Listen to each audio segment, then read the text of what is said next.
A mother cries on her knees. In front of her lies the grave of the green light of her life, too young for the deep end of the earth. There is a man crying in a church confessional. For a woman's tears he did not intend, for a cold case he does not intend to start a fire. A detective fumes because the church pastor refuses to wear a wire. For the sake of God, a fireman prays on his knees for rain. In a world flooded with smoke, a convenience store clerk is being held at gunpoint for a pack of cigarettes by a robber too proud for the church confessional. A plainclothes police officer wrestles him from behind. Neither of their daughters know the tides of trouble they go through. They are still students learning fractions from a teacher who could write an autobiography about subtraction. Her husband, the fisherman who trusted Poseidon, and their baby, the target of an unsolved kidnapping. The bell for recess does not free her. She hears children chasing each other's laughter. She gave up the chase when laughter trapped itself inside a boy on the playground with not enough real friends and too many broken crayons, flips through a used coloring book given to him for his birthday.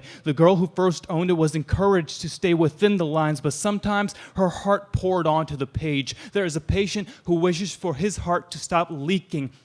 A doctor struggles to break the truth to a family who watches the waves on the cardiogram like the student who counts down the clock to end of school. The ringing bell does not mean freedom. He must serve detention the way his father serves detention. He has not been taught that he can be something more than the holes in his jeans. There is a tailor who has never faced a tear she cannot patch, but she is running out of fabric for the homeless man outside her business. He raises his cup to the sky, but change does not come to the passerby, struggling to stay afloat in the rapid stream of bills. He fails to land a job because of the way he looks. His faith in justice comes crashing like a tsunami of cases upon his lawyer who has not slept in 25 hours. She comes home to find her boyfriend sleeping with his wife. Love has always been a four-letter knife. Inches away from ending her life, a victim of bullying remembers her father is coming home from the war today.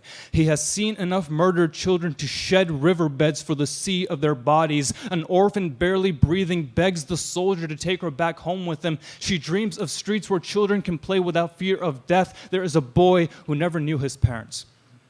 He kicks the ball back and forth with his only friend until he hits it into the street. His friend goes to get it but does not come back. The green light is all he knows. He takes this wisdom to a mother who has not been home long enough to dry her tears. He confesses his ocean of guilt. She holds him tight like the son she held earlier this week and breathes into his drowning heart. So we beat on, boats against the current.